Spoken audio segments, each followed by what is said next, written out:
Hello there my friends, I am the editor and welcome back to Cut and Print.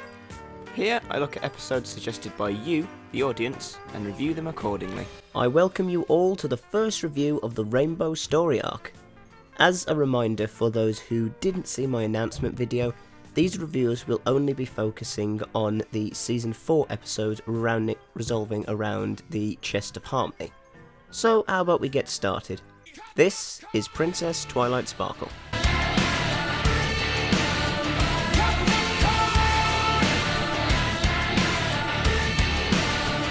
So we start off where Season 3 left off, which is the first I've seen in continuation in this show. Good start. Anyway, we start off by following the newly entitled Princess Twilight as she gets lessons on how to use her wings. You gotta really flap them hard. Okay, normally I start off reviews by adding a half-assed joke, but I think I'm just going to let that line speak for itself. And straight off the bat, the episode addresses a very interesting piece of character development for Twilight. Looking good up there, Princess Twilight. Applejack, you know you don't have to call me that. Why do you protest so? You've already given up wearing your crown all the time. The least you can do is embrace your new title. If other ponies want to address me that way, I suppose it's fine, but not my friends. It just doesn't feel right. See, the fact is that Bronies thought that now Twilight was an alicorn, this would make her a character like Celestia, one we don't see so often, and because she's always busy with her duties. But instead, she cares not for formalities. I like this. Anyway, it seems to come back to the Summer Sun celebration, which is the event that first started this off. Continuity everywhere. No. I am not stealing other reviewers' things. So now that it's been made official in the stained glass window, Twilight is nervous about her new role as a princess. Her friends try to explain to her how it's a very impressive feat to accomplish, and that they wish it was their dream to be praised this way. I don't know if it's every pony's dream. Most of my dreams are about frosting. Okay, that's disturbing. Creamy frosting. This is a kid's show. So after Twilight and Spike finish checking up on everything is ready for the Summer Sun celebration tomorrow, Twilight turns back to her old trades. Overthinking. But what if something else came up while we were gone? What if we were delayed getting back and I wasn't able to finish everything on that list? What if we lost the list on the way to Ponyville and then couldn't remember which things we'd done and which things we hadn't done, and then spent so much time trying to figure out what we hadn't done what we had done that we ruined the entire celebration by not doing the one really important thing that we were supposed to do? Breathe, girl. Breathe. Then Princess Celestia enters to try and put her ascended students' minds to rest, saying that she was looking forward to this event taking place because this technically is the first time where Luna will be present after she's been banished for 1,000 years. Satisfied, Celestia leaves to rest, but is met by some very unexpected company.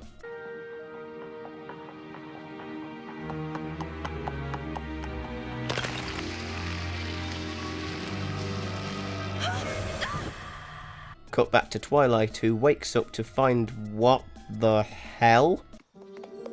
Whoa, that is weird.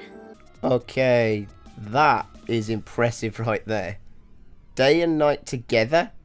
Animation splendor!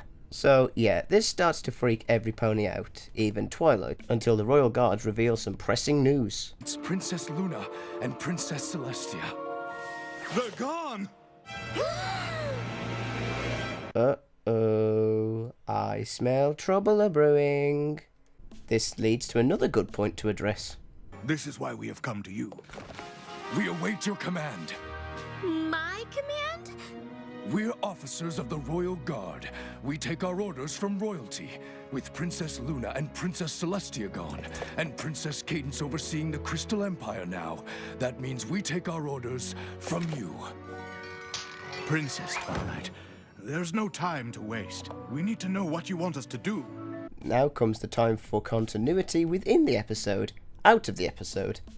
You see, Twilight was worried that she wouldn't understand her royal duties, nor know what to do in certain situations. Now comes the time to address that situation. And how does it go? I want you to continue the search for Princess Luna and Princess Celestia. We have to find them before ponies start to panic. There must be some clue that can tell us what's happened to them. If you find something, anything, let me know immediately. Now that's assaulting authority. Nice to fit into the position there, Twilight. Even when stressed about the situation, Twilight keeps calm and relaxed. Even though they can tell that she's worried, she knows she needs to stay strong for the other ponies to feel safe. I love this episode so far. Your Highness, news from Ponyville. The Everfree Forest appears to be, well, invading. Wait, how can a forest invade?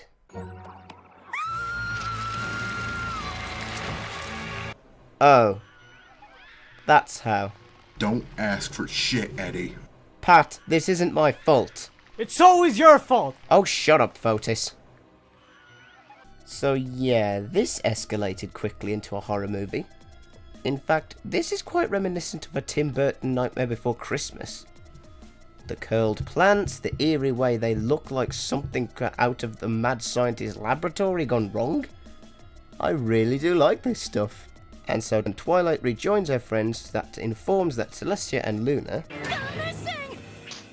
Yeah, thanks, Spike. And as so, yet again, they need to use the plot hole to fill in the gap. Is there ever going to be any other point to these stupid things? Well, actually there is, as Twilight starts to put the pieces of the puzzle together. Half day, half night. Strange weather patterns. Out of control plants. I think I'm starting to get a pretty good idea of who we're up against. And I have a feeling I'm about to enjoy this episode more than I already am. Winter wrap-up, winter wrap-up. Ooh. Now, Twilight, you know Princess Celestia said that you were to give me a heads up before you summon me with that little spell she gave you. Yay! Discord! But wouldn't you know it, he denies having any affiliations with the events taking part. And just to add more character to the fray, Discord suggested that Sakura might know a few things. From my home, I've had to flee. The forest has grown too wild, even for me. Okay, just to point out, ever since I played the Magic Mirror in a school production and had to speak in rhymes, I can't stand them. So I'm just going to skip this part. Anyway, Sakura suggests using Magic Potion that, when mixed with Alicorn magic, will flash back images of the past. So, two things here. Sakura just happens to have this in her house, and Twilight just happens to know the correct spell to change the colour. I'm sorry, but this just seems like rushed plot. But regardless, the potion works and is sent back in the imagery to the time of Nightmare Moon's ascendance. And Twilight gets to see in first glance on what happened between them. Not only that, but they can finally see the showdown between Celestia banishing Luna to the moon. However, I stand by what I said back in my review of Lullaby for a Princess. That made more effect on me. But that's just me. However, that doesn't really answer a lot of questions, so Twilight takes another sip, transferring her to the times where Celestia and Luna defeat Discord, only to be tranced within a trance to come across... what the book am I looking at right now? The Tree of Harmony. The Tree of Harmony? The Tree of Harmony. Is that really the best you can come up with? The elements of harmony come from a tree with the same name. By the Emperor... this is painful. Ugh, whatever. So the quest is now to go to the Everfree Forest and find the gigantic crystal tree, meaning going into the inner workings of the frenzy plants.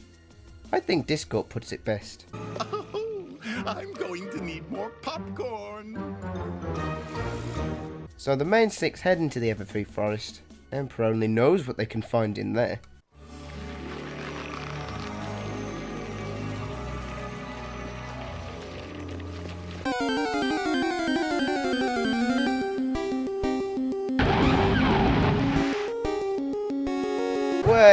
Wait. Torterra? Is that you? Oh, hi, editor. How's it going? What are you doing in here? I live here in the Everfree Forest. The damp air is good for my complexion. Wait, so those crazy plants are your doing?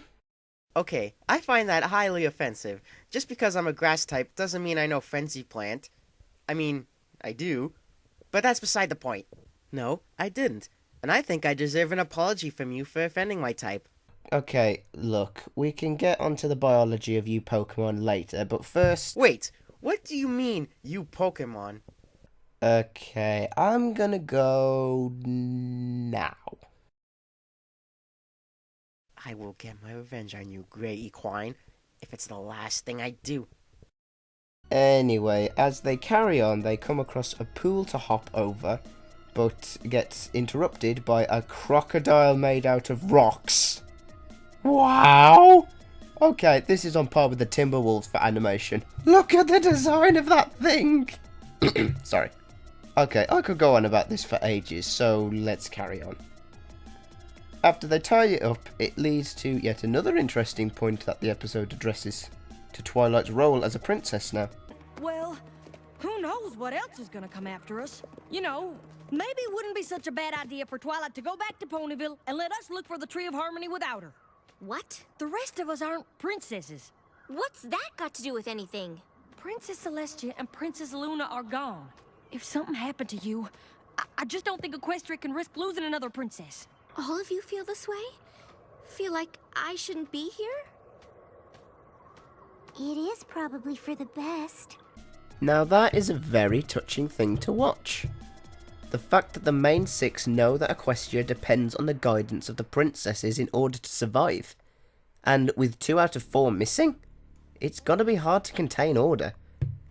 But even knowing that their friendship is being tested by admitting that they care for the well-being of one of the individuals of the group while the others are at risk, they're putting their own lives on their line for this said individual.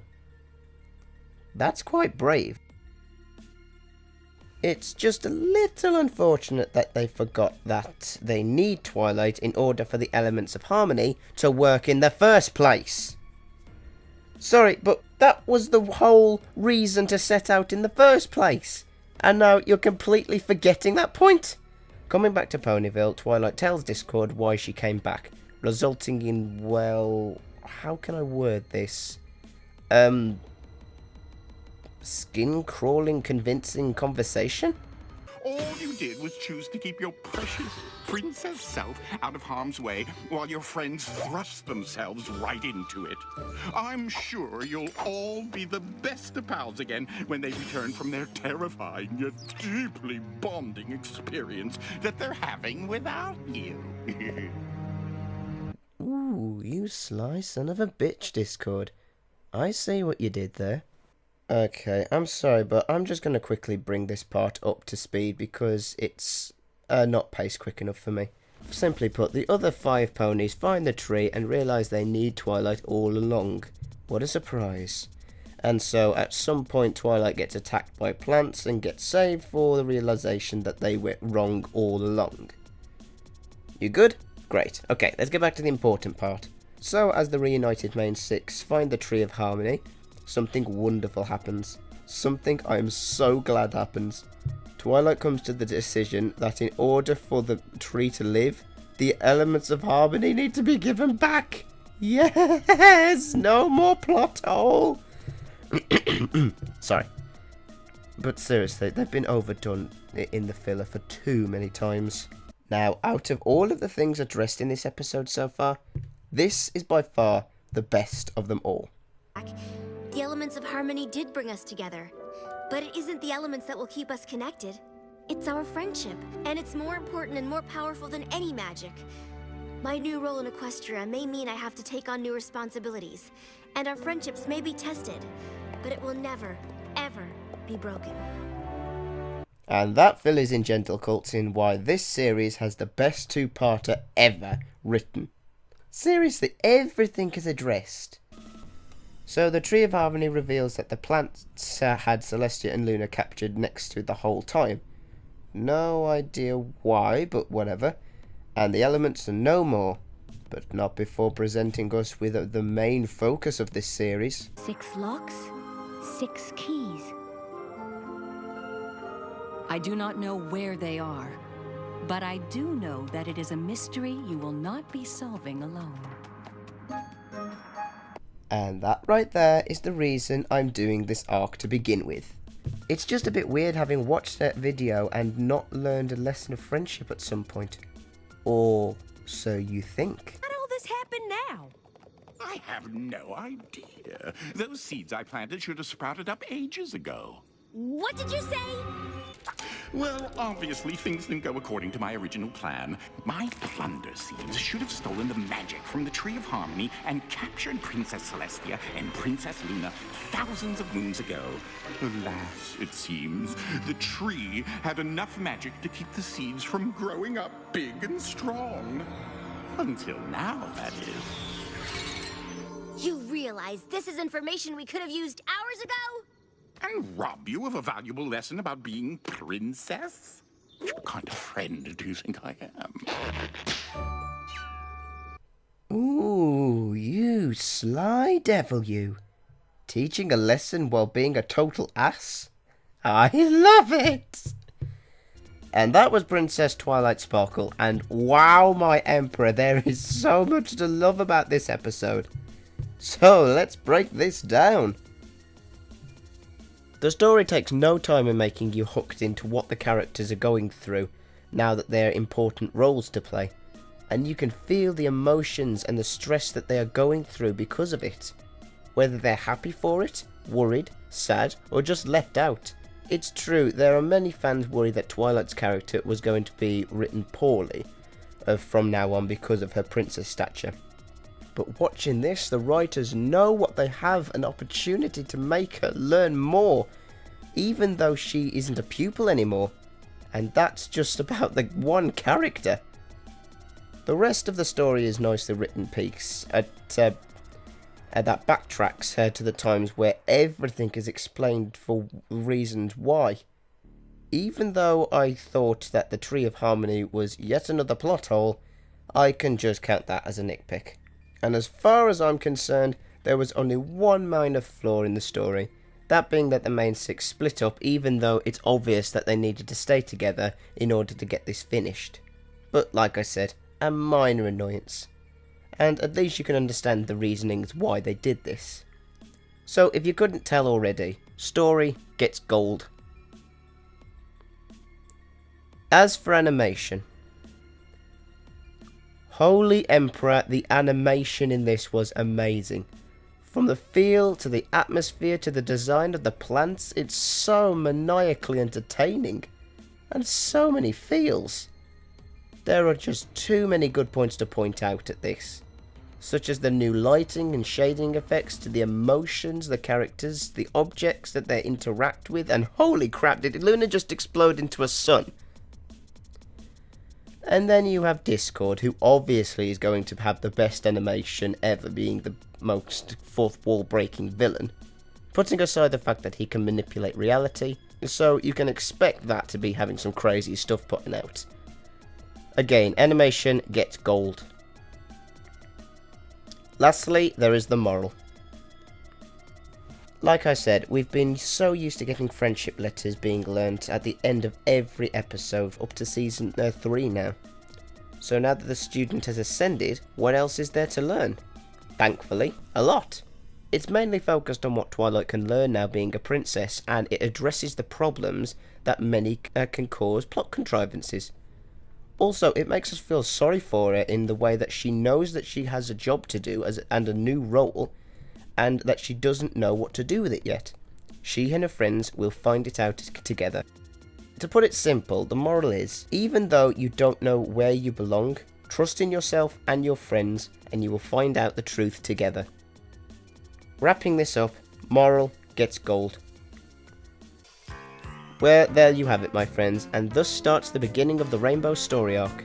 But don't worry, there will be other reviews putting out here and there, So tune in next time until we see another suggested episode. If there's an episode, a subject matter, or even a fan-made animation you want me to review, leave a comment in the comment section below, and I'll see what I can do. I am the editor, and cut, that's a wrap.